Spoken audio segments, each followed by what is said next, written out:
Assalamualaikum warahmatullahi wabarakatuh. Waalaikumsalam. Alhamdulillah, wassalatu wassalamu ala rasulillah wa ala alihi wa sahbihi wa mawala. Amma ba'du. Syukur alhamdulillah Bapak Ibu, kita bisa berjumpa lagi. Ya, walaupun memang saya agak sedikit kurang dari yang biasa, karena kemarin itu terlalu lelah ya. Ada sidang tesis maraton dari pagi sampai menjelang asar. Kemudian terus lagi ada kajian sehingga saya tidak pulang ke rumah. Ya, sampai malam. Memang begitulah efeknya. Yang artinya penyakit-penyakit yang ada tersimpan itu bangkit lagi dia. Iya, saya yang menyimpan ini soal pernafasan ini. Kalau kecapean, sesak. Baik, alhamdulillah. Kita hadis yang keempat nanti minta tolong ditayangkan sama Pak Muslim. Ya. Bapak Ibu semua di daerah masing-masing sehat-sehat semua ya.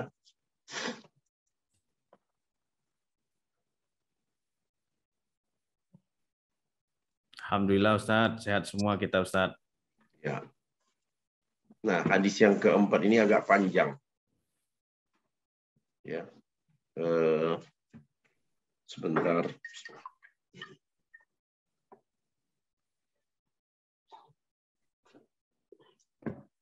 Saya mulai ya.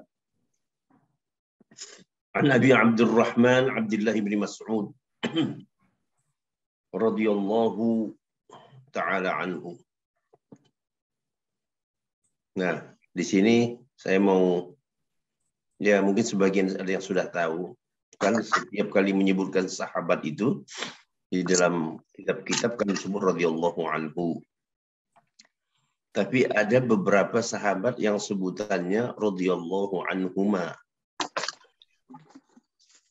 Mungkin sesekali ya Bapak Ibu membaca juga kalau agak teliti ya, agak teliti. Nah, ini kenapa anhuma, Pak Ustadz? Kalau ini anhu saja, ini normal nih. Pada umumnya radhiyallahu anhum. Anhuma itu kan berarti berdua ya. Mereka berdua. Semoga Allah meridhai berdua. Nah, ini terkait dari keluarga sahabat yang merawikan hadis itu. Disebut berdua berarti dia dan ayahnya. Itu berarti si sahabat yang meriwayatkan hadis itu dan orang tuanya itu sudah sama-sama sahabat. Sedangkan seperti ini Abdullah bin Mas'ud cuma radhiyallahu anhu, ayahnya tidak masuk karena ayahnya dulu bukan sahabat, gitu. Ya mungkin belum sempat masuk Islam, sudah meninggal, ya. Jadi tak jumpa Rasul. Jadi yang anhuma itu mereka ketemu Rasulullah, ayahnya. Seperti Abdullah bin Umar. Nah, pasti menyebutnya itu radhiyallahu anhuma. Karena Umar juga adalah sahabat. An Abdullah ibni Abbas radhiyallahu anhuma. Nah, karena Abbas juga adalah sahabat. Begitu ya. Mudah-mudahan ini gampang dimengerti kok. Jadi kalau radhiyallahu anhu berarti ayah dari sahabat itu bukan sahabat. Ya. Iya, karena yang berhak mendapat gelar radhiyallahu ini adalah hanya sahabat. Begitu. Qala haddatsana Rasulullah sallallahu alaihi wasallam wa huwa as-shadiqul masduq. Kami pernah diceritakan oleh Rasulullah yang as-sadiq, yang benar, jujur, dan yang dibenarkan. Itu. benar dan dibenarkan.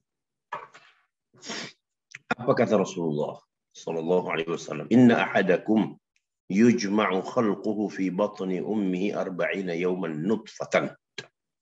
Thumma yakunu 'alaqatan mithla dhalik. Thumma yakunu mudghatan mithla dhalik.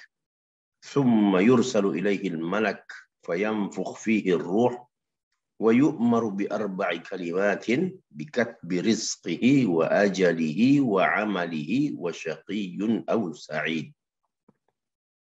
فوالله الذي لا إله غيره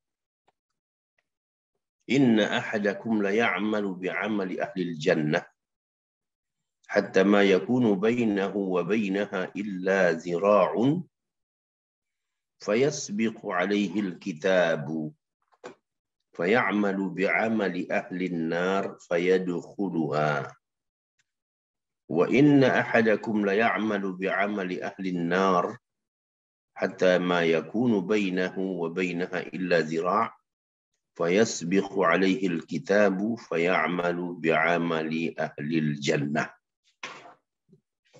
Ini terjemahannya nggak ditayangkan Pak Muslim atau nggak ada? Ada Ustaz, ada. Nah, tayangkan aja supaya bisa dibaca. Jadi jemaah kita juga bisa membacanya pelan-pelan gitu. Jadi saya ulangi, sesungguhnya salah seorang kamu itu dikumpulkan penciptaannya di dalam perut ibunya selama 40 hari sebagai nutfah. Nutfah itu artinya apa? Sperma, mani, ya, tetesan air. Kemudian berubah menjadi alaqah selama itu pula, berarti 40 hari juga. Thumma yakunu mudghatan mithla dzalika. Kemudian berubah menjadi mudghah. Ya, mudghah ini kita bilanglah sekerat daging. Nah,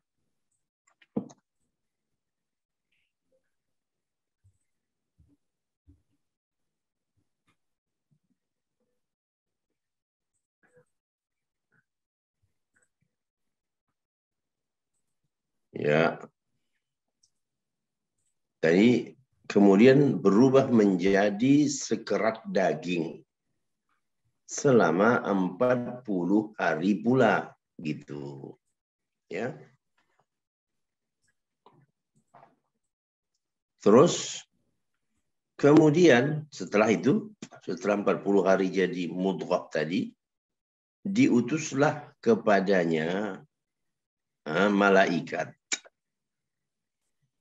Nah, ditiupkanlah pada janin tadi itu ruh dan diperintahkan, ya, untuk ditetapkan pada janin itu 4 perkara. Rezekinya, ajalnya, amalnya, kecelakaan atau kebahagiaannya. Begitu. Demi Allah yang tidak ada Tuhan atau ilah yang berhak disembah selain Dia. Sesungguhnya di antara kalian ada yang melakukan perbuatan ahli surga hingga jarak antara dirinya dengan surga itu tinggal sehasta. Zira'. Akan tetapi telah ditetapkan baginya ketentuan. Tadi dia beramal ahli surga, ya. Akan tetapi ditetapkan baginya ketentuan. Dia melakukan perbuatan ahli neraka. Maka masuklah dia ke dalam neraka. Terus, sesungguhnya di antara kalian ada yang melakukan perbuatan ahli neraka hingga jarak antara dirinya dan neraka tinggal sehasta. Akan tetapi telah ditetapkan baginya ketentuan, dia melakukan perbuatan ahli surga, maka masuklah dia ke dalam surga. Hadis riwayat Bukhari dan Muslim. Jadi inilah kira-kira bunyi hadisnya. Terjemahannya ya, terjemahannya begini. Terjemahan inilah yang memang perlu kita fahami dengan baik. Jadi secara umum isi hadis ini di bagian awal itu keterangan mengenai proses penciptaan manusia di dalam perut ibunya, gitu ya. Nah, jadi di dalam perut ibu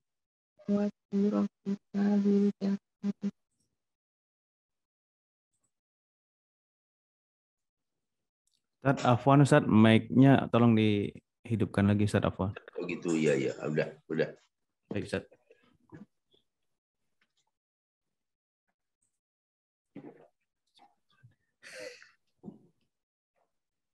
Tidak ada seorang pun manusia yang keluar dari ketentuan ini, gitu. Ini proses yang dijalani oleh setiap makhluk yang namanya manusia. Bahkan di sini disebutkan sampai detail-detailnya ya, berapa hari sebagai nutfah, berapa hari sebagai ya, darah, berapa hari sebagai daging, sampai sedetail itu. Nah, baik, yang pertama kita lihat dulu di sini, setiap kalian dikumpulkan penciptaannya di perut ibunya, jadi artinya digabung itu dalam perut ibu itu. Nah, itu dikumpulkan penciptaannya itu,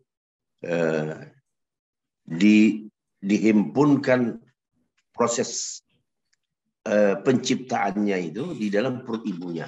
Masya Allah.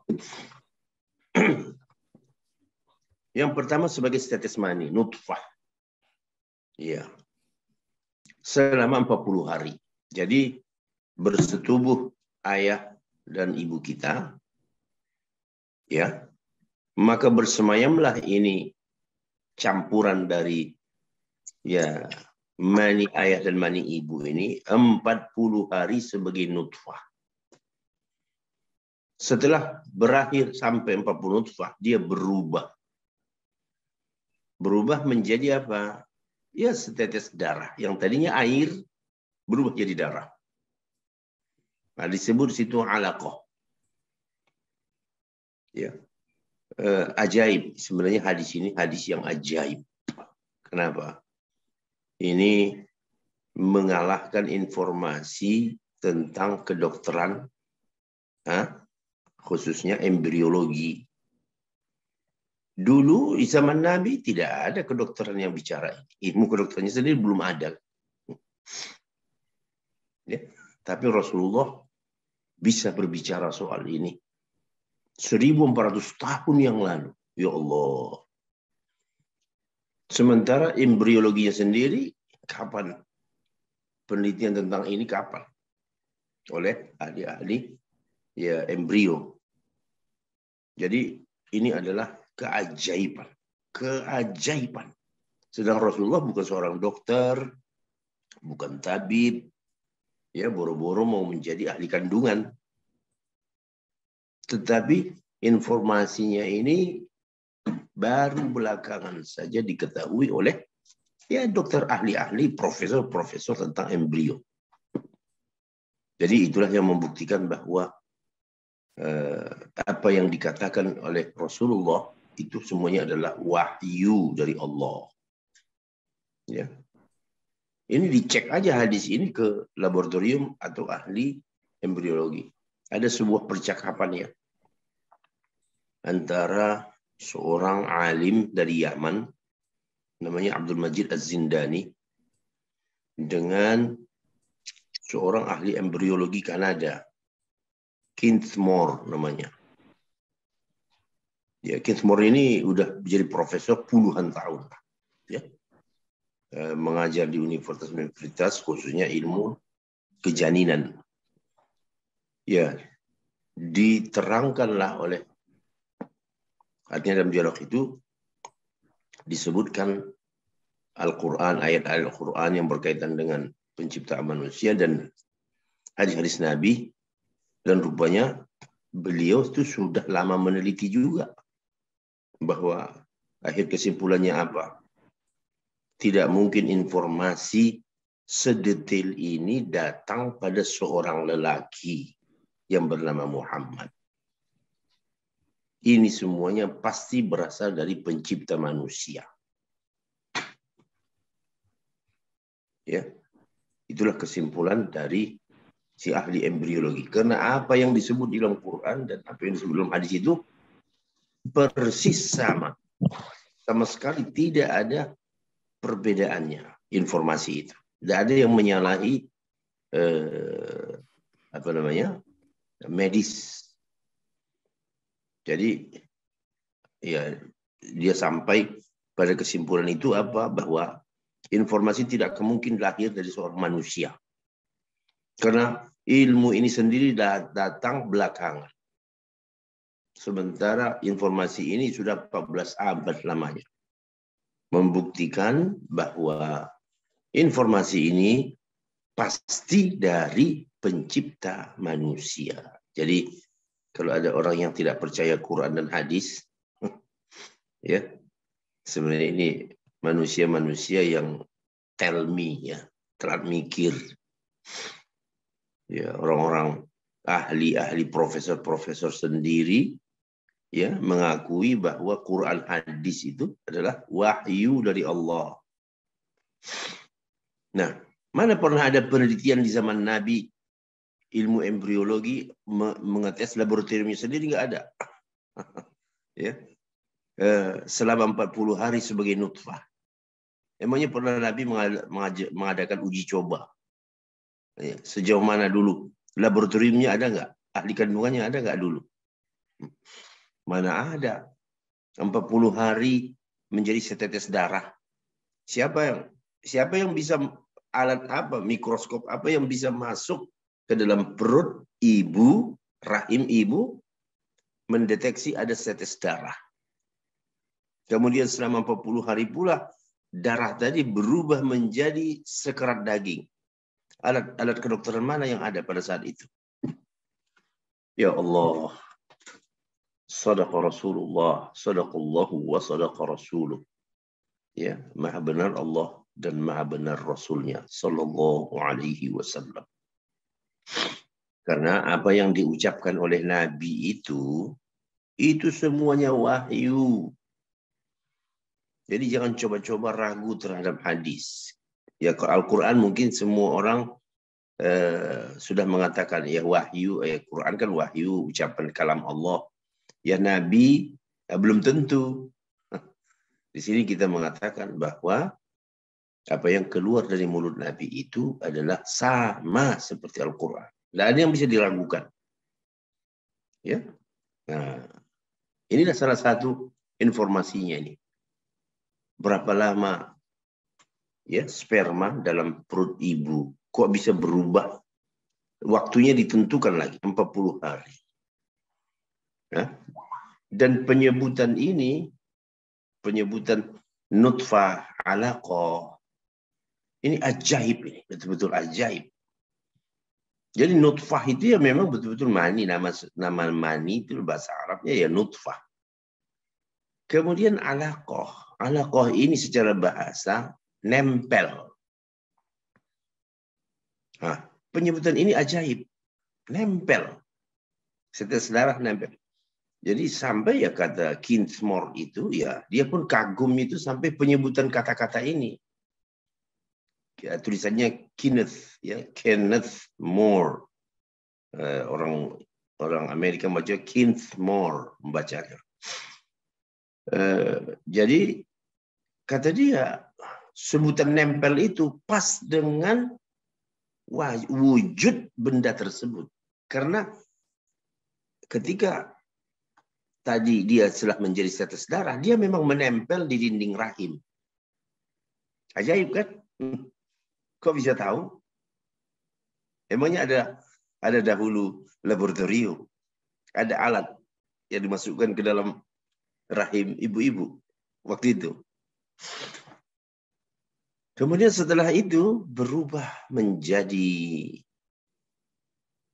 daging. Kita sering menerjemahkannya dalam bahasa Indonesia itu segumpal daging. Ini kalau menurut saya pribadi ini salah. Kata-kata segumpal itu ya mengisyaratkan besar kan, segumpal. Padahal sebenarnya asli itu sekerat. Ya, sekerat daging. Nah, penyebutan mudghah ya. Juga mudghah itu ya banyak artinya ya. Salah satu artinya itu kunyahan. Ya, kunyahan. Bapak-bapak dalam bahasa Melayu ya mengunyah, kan begitu ya? Mengunyah. Nah, jadi daging yang disebut mudghah itu gedenya, ukurannya persis seperti kunyahan mulut kita. Mana mungkin orang mengunyah daging sebesar ini dagingnya? Mana mungkin kan? Yang bisa dikunyah itu ya waktu kita di pesta lah. Ya, waktu kita di pesta berapa? Sekerat. Ya, itu yang bisa kita kunyah. Persis sebesar itulah daging yang menjadi asal usul manusia tadi. Jadi sampai pada ukurannya pas. Nah, ya, sampai ukuran. Ya. Kemudian mudghah ini dalam bahasa Arab kan sebenarnya banyak artinya ya. Juga seperti itu yang di kolam-kolam itu. Cebong itu. Ya. Dan memang wujudnya juga begitu. Ya. Kalau diperiksa di laboratorium, wujudnya itu begitu. Cebong apa ya nyamuk itu ya, yang ada di air di kolam itu. Persis seperti itu. Jadi inilah yang membuat ahli-ahli embriologi khususnya Keith Moore itu yang paling semangat banget ya. Dia ketika ya berjumpa sama itu tadi Abdul Majid Az-Zindani, waduh luar biasa pembicaraan mereka, dan itu direkam, ada diposting di grup-grup WA. Saya pernah beberapa pekan yang lalu itu dapat, ya sebulan yang lalu kira-kira dapat. Kata si Keith Moore akhirnya, informasi ini tidak mungkin dari manusia, seahli apapun dia. Ya, apalagi di zaman Nabi mengucapkan kata-kata ini, tidak ada yang namanya kedokteran kandungan. Tidak ada. Tapi kenapa informasinya persis seperti apa yang ditemukan oleh ya ilmu embrio di zaman modern ini. Jadi kesimpulannya, informasi ini pasti dari pencipta manusia itu sendiri, Allah Subhanahu wa Ta'ala. Itu. Jadi mudghah itu dia Pak ya.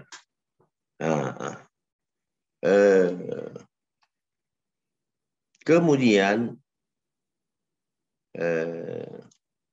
jadi tadi kan sudah jadi daging nih mudghah, dan ukurannya itu persis seperti ukuran yang kita kunyah.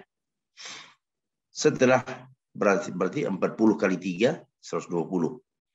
Kemudian diutus kepadanya seorang malaikat, lalu ditiupkan ruh.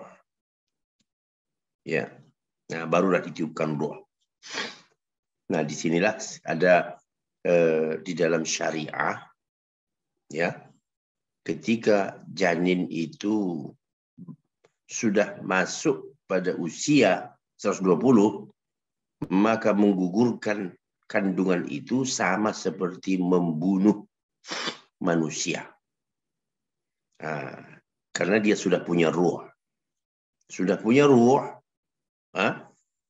digugurkan itu sama seperti membunuh manusia.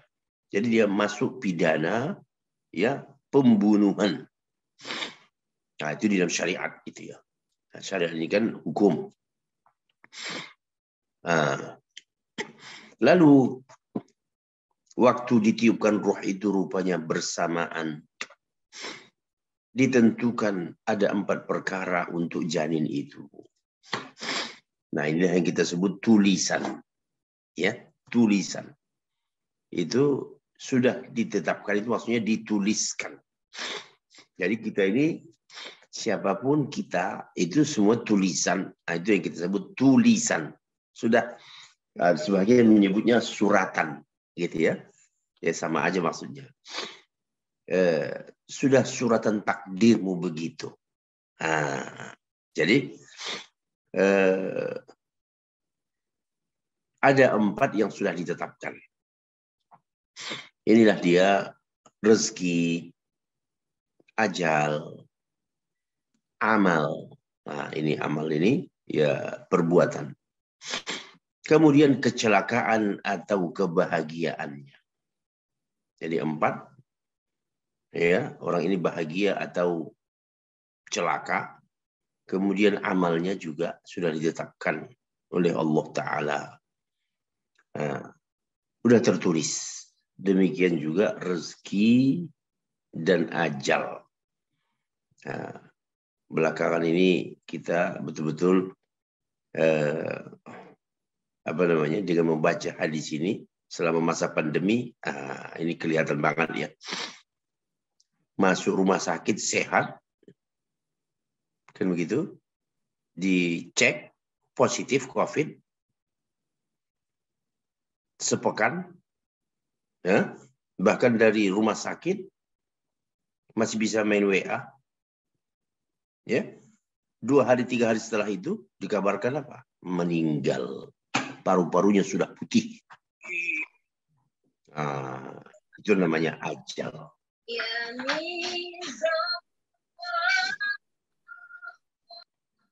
Ya, itulah yang namanya ajal. Karena seperti hadis ini mengatakan sudah tertulis ajalnya kapan. Begitu juga orang yang mati tabrakan. Masih ingat kan Bapak-bapak ya? Seorang datang dari Jakarta ke Surabaya. Lalu dari Surabaya naik motor gede. Ya, sejauh puluhan kilometer. Sampai di suatu tempat. Nabrak lubang, terjatuh, mati di tempat. Masuklah di koran. Nah, yang terakhir di jalan tol Cipali. Masuklah ke medsos, langsung hanya berapa ya, berapa menit, langsung sudah. Duduk kita sebentar. Umar, masih ada. Masaknya sih mantap kata.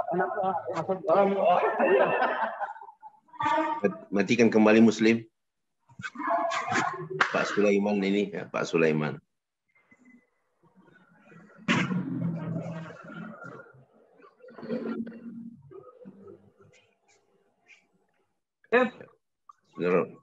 Pak Muslim, mutkan semua dulu nanti.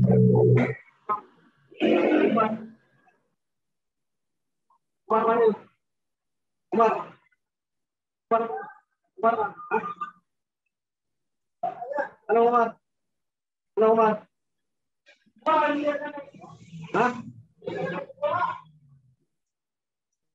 Pak Muslim.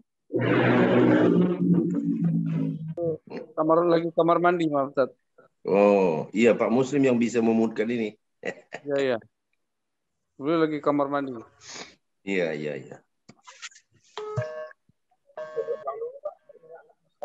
Oh.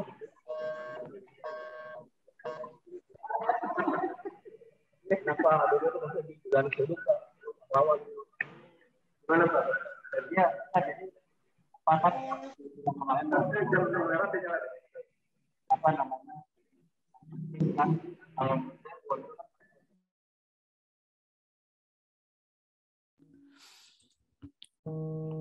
Baik Ustadz, Afwan Ustadz, bisa dihidupkan lagi Ustadz mic-nya Ustadz.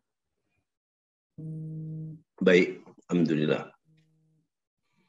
Iya, kadang-kadang ya lupa begitu ya. Salah pencet. Iya Ustadz. Afwan ke toilet tadi Ustadz. Iya, nggak apa-apa. Jadi kembali kita tentang apa saja yang sudah ditentukan itu, rezeki, ajal, ya amal. Ya amal ini ya amal perbuatan kita. Ya. Kemudian kecelakaan atau kebahagiaan. Nah, rezeki juga begitu ya. Ada orang yang umur sekian umpamanya dagangannya berhasil. Ada orang ya biasa-biasa saja, nggak berhasil, pas-pasan saja. Nah, itu kehendak Allah itu. Nah, jadi ini kan takdir. Kita sebut ini namanya takdir, ketetapan, ketentuan dari Allah Subhanahu wa taala. Takdir itu tak bisa ditolak. Nah, dan takdir itu tidak ada orang yang tahu. Ya, tidak ada orang yang tahu karena itu ya di langit. Dan tidak ada informasi bocoran itu nggak ada.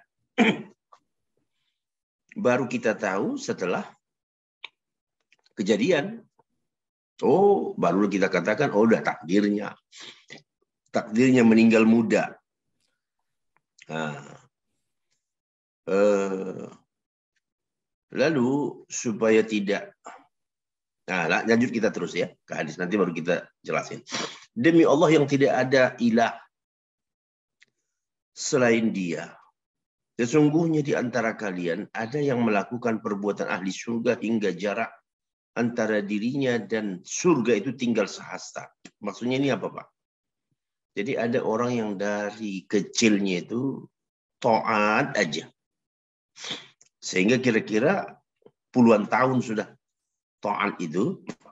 Maka disebut antara dia dengan surga itu tinggal sehasta gitu. Enggak, artinya kalaupun berbuat maksiat bukan maksiat yang besar-besar ya. Maksiat yang biasa-biasa manusia lah. Nah, disebut sampai antara jarak dengan surga itu tinggal sehasta saja. Artinya kalau akhir dari hidupnya ini dia tetap baik, dia akan apa? Itu tadi, jadi ahli surga. Akan tetapi. Nah, ini dia nih. Akan tetapinya itu. Tulisan mendahuluinya. Nah, begitu aslinya. Tulisan mendahuluinya. Artinya apa? Telah ditetapkan baginya ketentuan.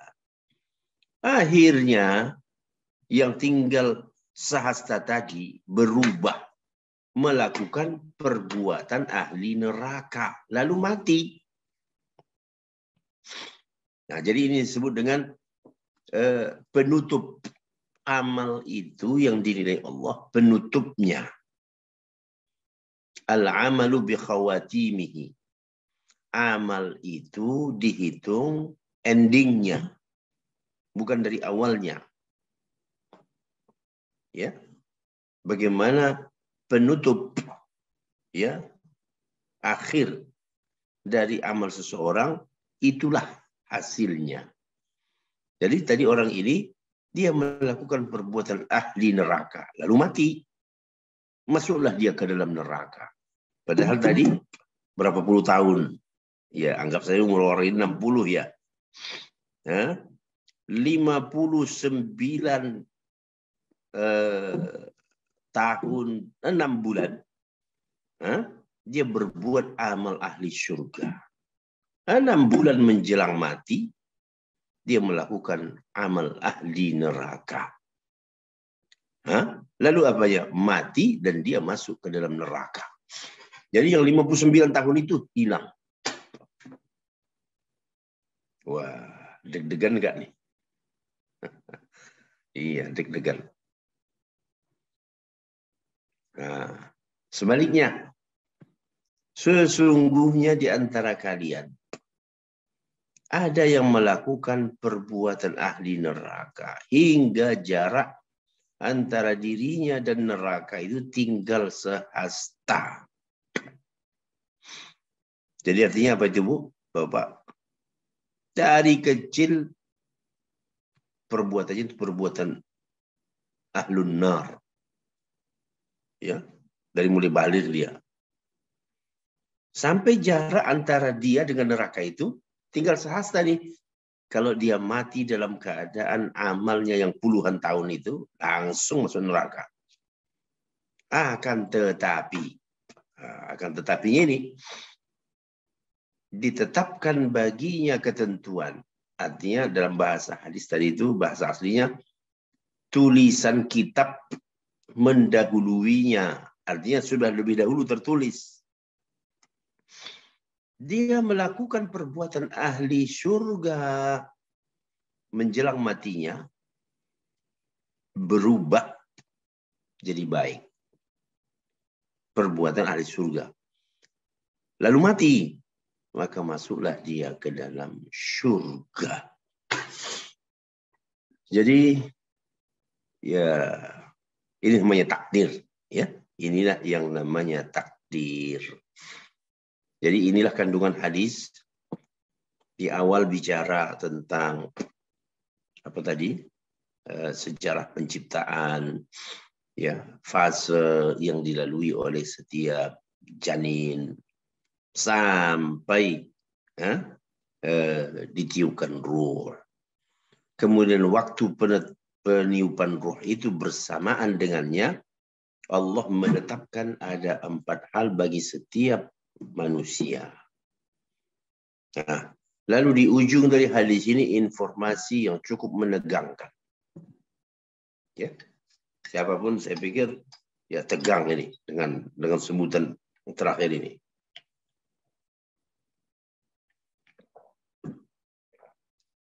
Beramal dengan ahli surga sekian lama sampai menjelang detik-detik terakhir.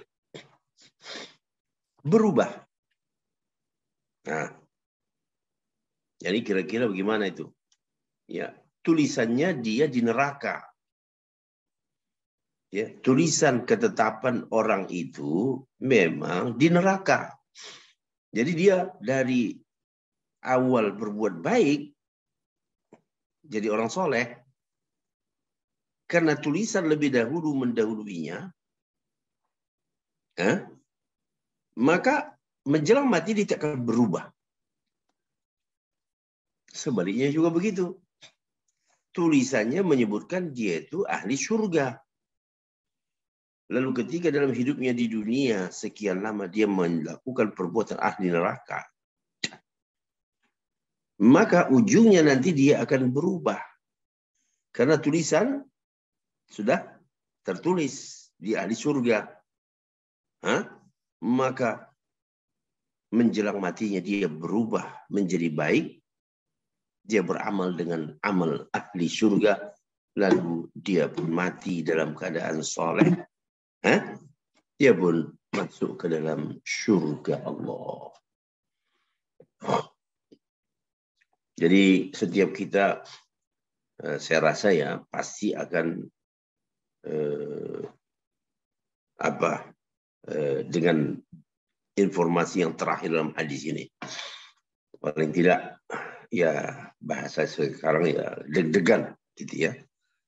Ya kita ini ya mudah-mudahan lah ya seperti yang kita harapkan. Tapi kita pun tidak tahu tulisan.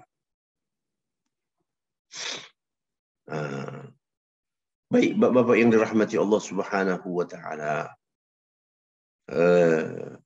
Kenapa bisa begitu ya? Namun kalau bicara jumlah lah ya, yang begini kan sedikit sebenarnya. Ya enggak? Sedikit jumlah orang yang dalam nomor 2 ini sedikit sekali dibanding yang mayoritas.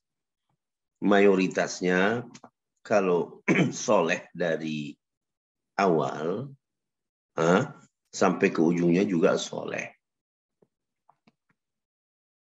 Begitu. Yang jahat juga begitu. Ya. Dari dulu dikenal ya jahat. Sampai akhirnya ujungnya juga jahat. Kafir lah kita sebut ya. Dari awal sudah kafir. Tidak beribadah kepada Allah, mensekutukan Allah, yang namanya saja orang kafir. Ya, sampai akhirnya mati kafir juga. Ya udah. Namun kadang-kadang ya kita juga bisa melihat ya. Dua hal yang terbalik. Tadinya kafir, menjelang mati masuk Islam. Ada kan? Ada. Menjelang matinya entah 1 tahun, entah 2, entah 5 tahun. Jadi dia kafir itu selama puluhan tahun, mensekutukan Allah, ingkar sama Allah, mengharamkan apa yang halal, menghalalkan apa yang haram. Entah bagaimana umur 50 tahun berubah, masuk Islam. Ya, orang kalau sudah masuk Islam, hapuslah seluruh dosanya. Lalu dia pun menjadi seorang muslim yang baik, lalu akhirnya dia pun meninggal. Jadi mu'allaf ya. Walaupun ia tidak mu'allaf, umpamanya orang muslim ya, tadinya itu ya jahat betul lah ya. Tapi alhamdulillah belakangan ya kok jadi berubah gitu. Jadi rajin ke masjid, suka mendengarkan pengajian. Tapi sesekali yang pertama juga ada. Itu tadi yang di garis merah itu. Kok ini tadinya orang ini bagus loh. Ya. Cara berpikirnya tadinya bagus, baik ya. Tapi kok belakangan ini cara berpikirnya jadi aneh. Nah, awas nih. Hati-hati ya. Walaupun tidak banyak, Pak. Ya, kalau secara jumlah ini sedikit. Ini tadi orangnya bagus-bagus saja ini. Bahkan mungkin ya jadi contoh lah itu. Kok di hari tuanya ini banyak hal yang aneh keluar dari mulutnya, dari pikirannya. Mungkin di sekitar Bapak ada juga orang-orang begini. Cara berpikirnya jadi aneh. Semacam tidak percaya pada Quran, hadis. Semakin tidak begitu suka dengan orang-orang yang beragama baik. Jadi curiga sama orang yang beragama. Ya. Kok jadi pembela ahlul batil? Nah, ini kan perubahan ini ya. Pembela ahlul batil. Kok pikirannya jadi liberal di hari tua? Nah, ini kan ada juga di sekitar-sekitar kita yang begini ini. Nah, jadi melihat sosok-sosok yang begitu kita teringat dalam hadis ini. Langsung kita nyambung ke hadis ini. Di antara kalian ada yang melakukan perbuatan ahli surga.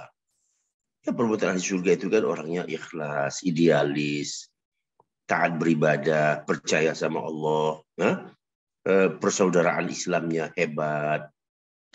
Nah, begitu. Itulah perbuatan ahli surga. Nah, akan tetapi karena tulisan, jadi kita berpikir, oh, orang ini kok jadi berubah? Benar sekarang. Nah, curiga sama kaum muslimin.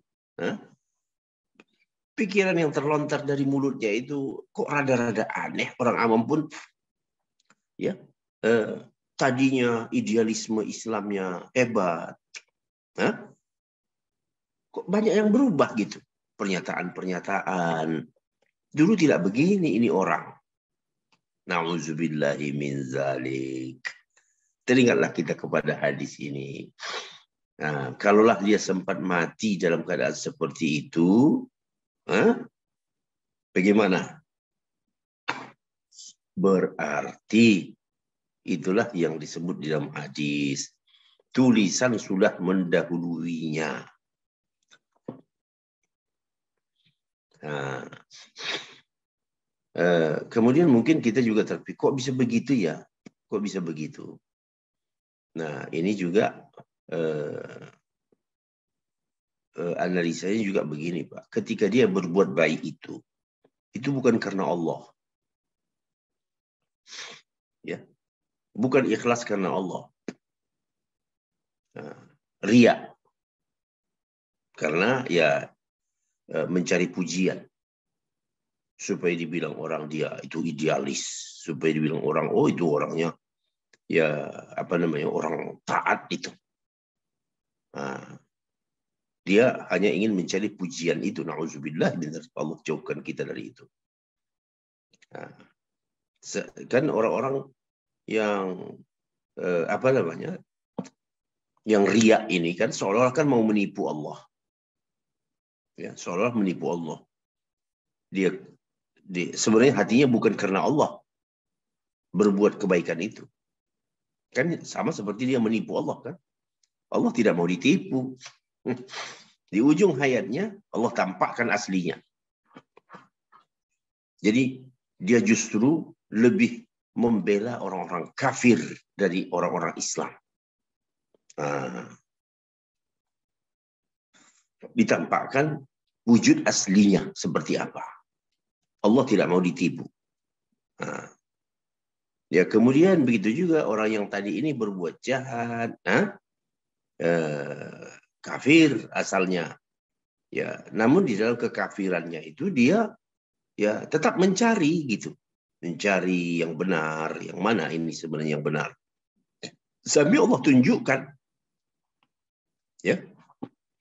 Allah tunjukkan kepada kebenaran, begitu dia mengetahui kebenaran itu, langsung dia pegang kebenaran itu dan dia mati di atas kebenaran tadi. Nah, baik, inilah kira-kira hadis tersebut. Mungkin entah ada pertanyaan-pertanyaan ini yang lebih penting, mungkin pertanyaan dari jamaah, entah ada yang mengalami kesulitan dalam memahami hadis ini, saya persilakan.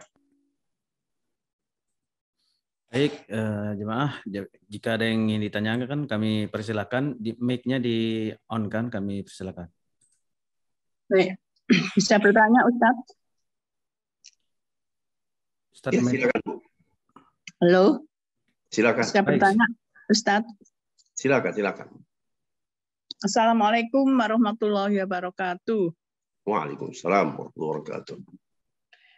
Tadi dikatakan bahwa ada 4 yang tertulis pada saat ditiupkan roh itu ya. Jadi manusia itu sudah punya catatan sendiri.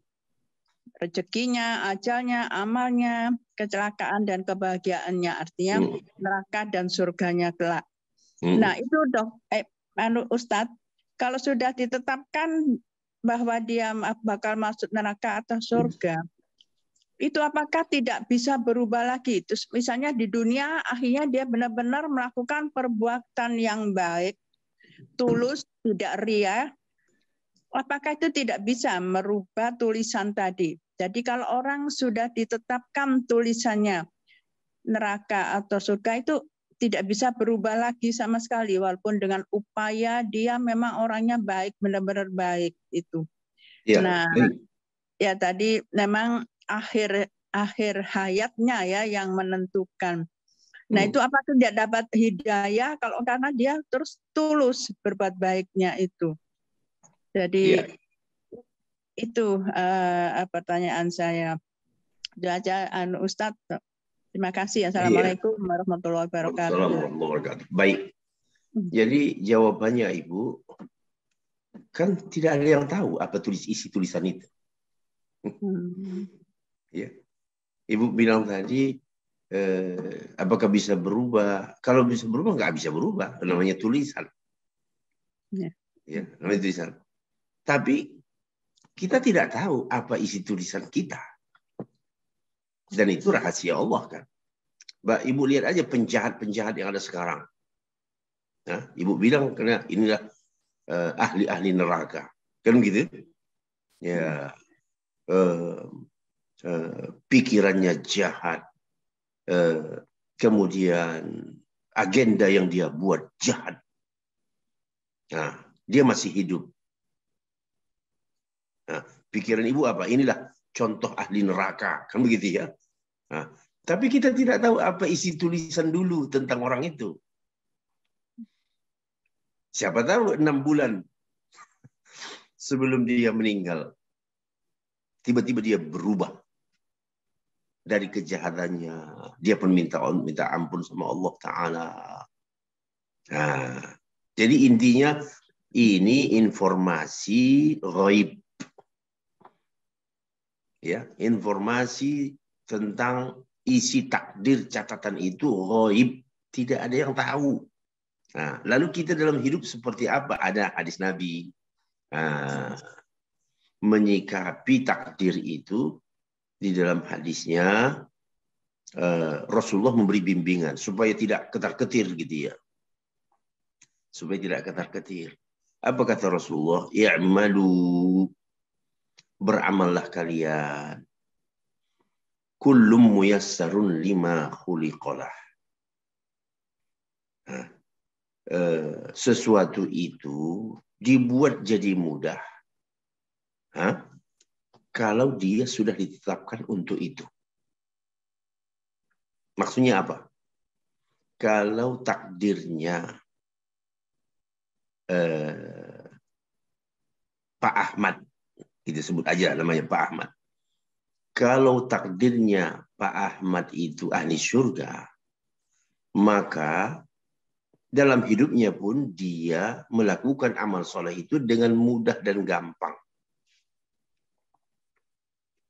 Nah, dengan mudah dan gampang. Kan kita melihat ya, banyak orang-orang yang ahlul khair, artinya orang-orang baik. Orang-orang baik. Nah, kita sendiri mengatakan memang hebat dia, memang baik dia. Mungkin beberapa kebaikannya itu saya nggak sanggup melakukannya. Nah, tapi bagi dia kok bisa. Begitu ya. Nah, jadi itulah kata Rasulullah bimbingannya. Kamu teruskan beramal. Karena sesuatu itu kalau sudah ditetapkan Allah, maka orang yang akan menjalaninya itu dengan mudah. Begitu. Ambil contoh orang yang kita sebutlah. Kalau seseorang yang mungkin ditetapkan untuk dia neraka. Ibu ajak ke jalan yang benar. Mudah atau susah? Susah. Betul kan? Ya. Susah. Ibu mengatakan, saya sudah berkali-kali ngajak dia itu diskusi.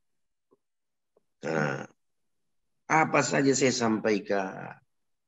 Tapi enggak juga mau berubah. Berdasarkan hadis tadi itu, beramallah kalian. Sesuatu yang ditakdirkan itu biasanya dilalui dengan mudah. Contoh ekstrimnya ya orang-orang kafir yang tenggelam dalam kekafirannya. Berapa orang di antara mereka masuk Islam? Kenapa bisa? Kalau gitu ya, bagi pekerjaannya sama, sekolahnya sama, mungkin bacaannya juga sama. Tapi yang satu terpanggil masuk Islam, satu tidak. Yang lainnya tidak. Jadi sesuatu yang sudah ditakdirkan untuk sesuatu, untuk surga atau neraka, maka dia dimudahkan Allah menuju menjalani jalan itu. Jadi kalau orang yang kehidupannya kita lihat baik dari dulu sampai sekarang, dugaan kuat dia itu ahli surga. Begitu. Dugaan kuatnya dia itu adalah ahli surga karena dari dulu dia baik terus. Jadi ini menenteramkan kita, ya'malu kullun muyassarun lima khuliqalah. Sesuatu itu akan dibuat jadi mudah untuk tujuan sasaran akhir dia ditetapkan. Kalau ditetapkan sebagai calon ahli surga, maka kegiatannya untuk melakukan perbuatan yang mengantarkan orang ke surga itu dilakukan dengan mudah dan bersemangat. Nah, begitu. Sebaliknya juga begitu. Kalau memang ditakdirkan dia sudah masuk neraka, setengah mati kita menyadarkannya, nggak bisa-bisa. Nah, jadi udah dimudahkan bagi dia jalan menuju neraka gitu kira-kira, mohon maaf ya. Nah, udah dimudahkan ya, kritikan udah disampaikan, nasihat disampaikan, masih tetap kekeh, pola pikirnya itu nggak berubah. Ya, beberapa tanda-tanda terjadi di hadapannya,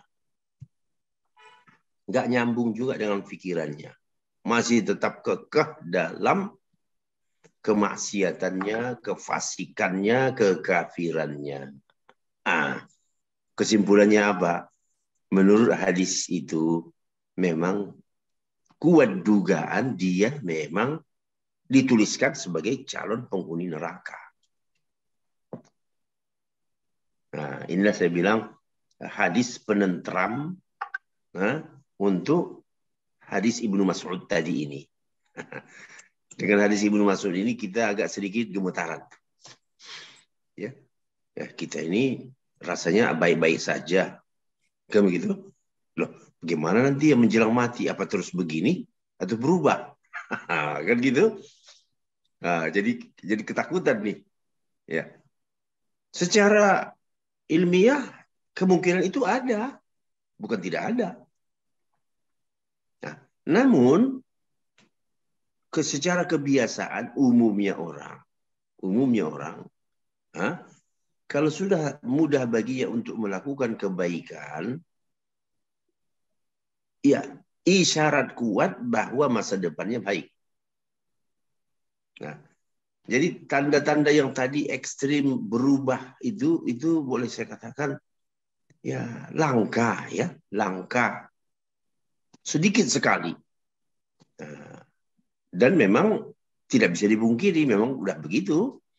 Ya, suratan takdirnya sudah jadi calon ahlun nar, maka betapapun dia baik, nanti ujungnya akan berubah. Nah, terus kan saya sudah katakan tadi, kok bisa begitu ya? Bahwa orang-orang seperti ini, ketika dia beramal, sebenarnya amalnya itu bukan ikhlas karena Allah. Ya, ketika dia menjadi orang baik, panutan, tokoh, pikiran-pikirannya menyebar, dikagumi orang, sebenarnya itu bukan karena Allah Ta'ala. Akan tetapi, dia lakukan itu hanya semata-mata ingin mencari pujian. Nah, belakangan di hari tua, rambut sudah berubah. Sudah pensiun, sudah selesai semua jabatan. Isi otaknya berubah. Ya, isi kepalanya berubah. Kok jadi liberal ini si kakek ini? Nah, gitu umpamanya ya. Tadinya gak begini nih. Kok jadi liberal ini? Bahkan lebih liberal dari orang-orang yang rusak-rusak dari awal gitu. Jadi inilah kira-kira Ibu. Mudah-mudahan. Ya. Terima kasih Ustadz. Ya. Dan satu lagi Ustadz, maaf. Itu tadi mohon maaf, kok manusia ditetapkan neraka dan surga? Kenapa nggak ditetapkan aja surga semua? Iya, jadi biar selamat semua. Kok kenapa ada yang neraka, ada yang surga? Itu maaf. Ya, kita nggak tahu rahasia Allah. Iya, Ya, ini kan kehendak Allah ya, kita tidak tahu. Saya pun tidak berani menjawab. Ya, Allah melakukan sesuatu apa yang dikehendakinya, begitu. Ya. Jadi kalau takdir itu kita tidak usah dipusingkan dengan takdir. Tidak usah dipusingkan. Yang kita pusingkan apa? Amal kita. Jadi makanya antara informasi takdir dengan syariat ini harus seimbang. kita diperintahkan bukan memusingkan isi takdir. Kita yang diperintahkan menjalankan ketentuan syariat. Nah, dan berdasarkan informasi tadi yang saya sampaikan hadis kedua itu, ketika seseorang hatinya terbuka untuk menjalankan syariat, itu isyarat kuat bahwa dia calon penghuni apa? Surga. Gitu. Isyarat kuat bahwa dia adalah calon penghuni surga. Sebaliknya juga begitu. Baik, kalau sekiranya ada yang lain. Baik, jamaah. Assalamualaikum Ustadz, saya mau tanya. Ya, Baik Ibu, silakan. Ya, Assalamualaikum Ustadz. Saya mau tanya, apakah ada usaha dan doa yang bisa merubah takdir dari ahli neraka menjadi ahli surga?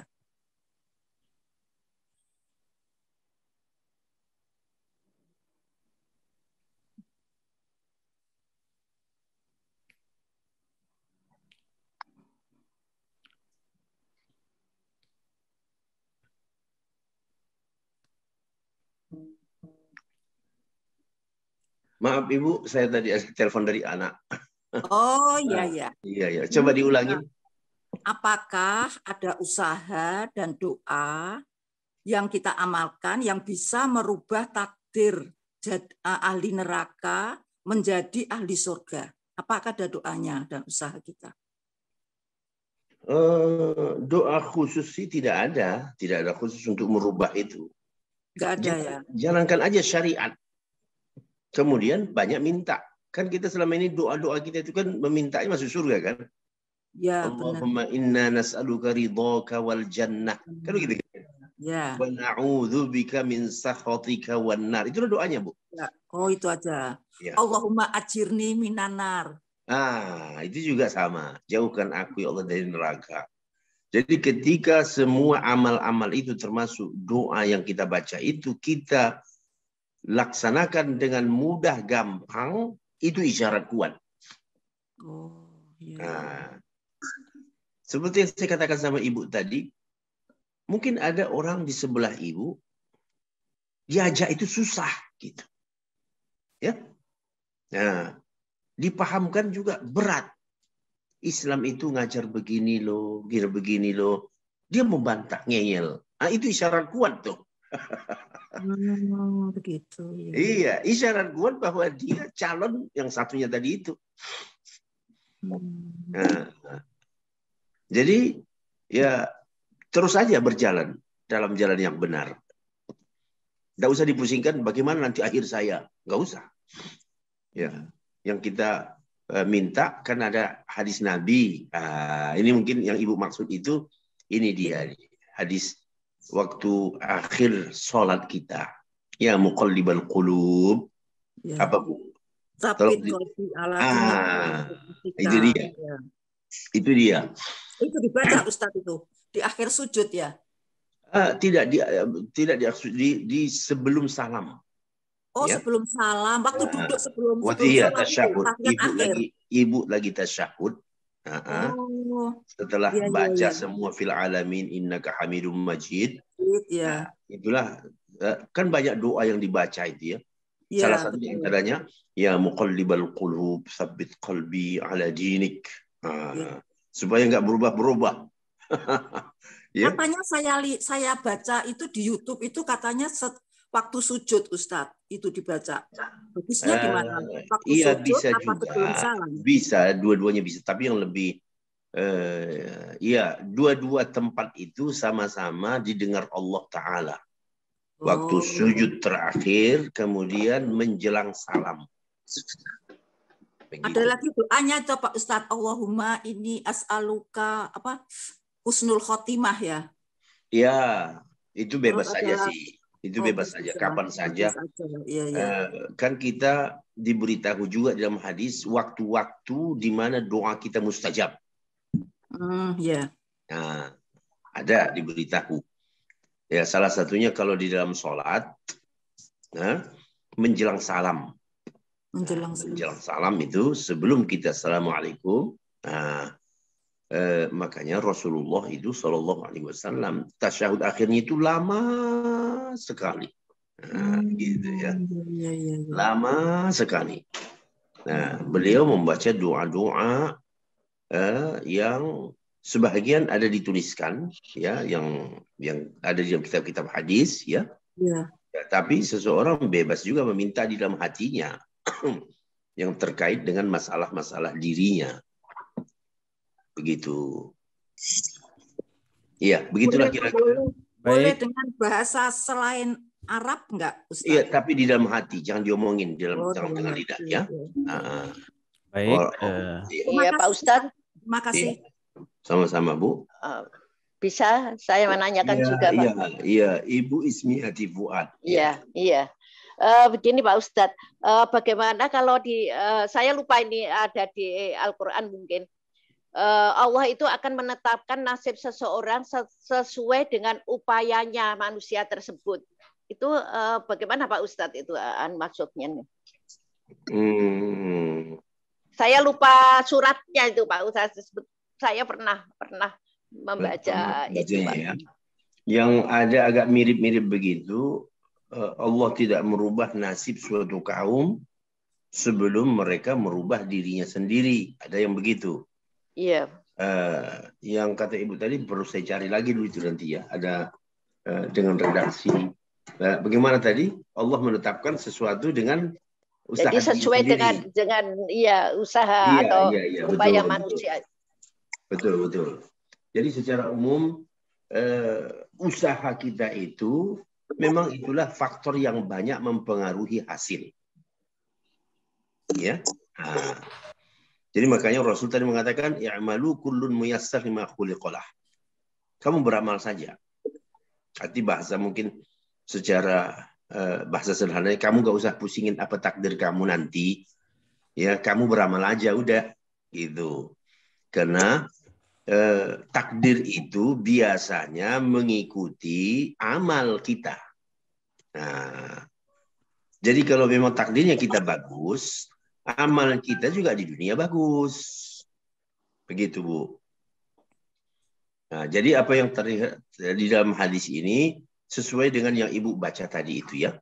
Nah, jadi biasanya takdir itu tidak jauh-jauh dari amal seseorang. Kalau ada yang beda, yang pertama, ya memang Allah mau menunjukkan sesekali, gitu ya, supaya manusia ini tidak terlalu pede, paham Ibu? Dia melihat dirinya kan soleh-soleh aja, kata dia apa? Kalau saya sih insya Allah ya surga, karena saya pun pekerjaan saya kan bagus, saya dari kecil saya begini-begini. Jangan, itu tidak boleh, itu kan tidak boleh. Karena tidak ada yang tahu masa akhir manusia. Betul kan? Ya. Jadi upaya manusia itu sendiri itu pun sudah ditakdirkan Allah ya berarti ya? Betul. Upaya orang untuk berbuat baik itu sendiri juga adalah merupakan bagian dari takdir. Makanya itulah kata Rasulullah tadi apa? I'malu kullun muyassarun lima khuliqalah. Beramal kalian terus, beramal. Apa yang diperintahkan kerjakan, apa yang dilarang tinggalkan. Karena sesungguhnya itu dimudahkan untuk orang-orang yang kemana dia sudah ditakdirkan. Dia ditakdirkan masuk surga, maka beramal-amal ahli surga itu bagi dia mudah. Coba kita ajak umpamanya sebagian orang, Bu, ya mohon maaf nih. Kita kasih tahu tutup aurat umurmu kan sudah sekian. Belum ada hidayah, kata dia ya. Betul enggak ya? Kamu udah sholat. Belum tuh. Sudah capek kita mengajaknya. Tapi juga tidak mau. Kok kekeh dia dalam kefasikannya itu. Awas, ini hati-hati orang seperti ini. Karena memang pada umumnya Allah mudahkan. Kalau kita ditakdirkan masuk surga, maka bagi kita mengamalkan yang baik-baik itu jadi mudah dan gampang. Sebaliknya juga begitu. Baik, itu aja barangkali. Mungkin cukup ya. Terima kasih Pak Ustadz. Ya, terima kasih.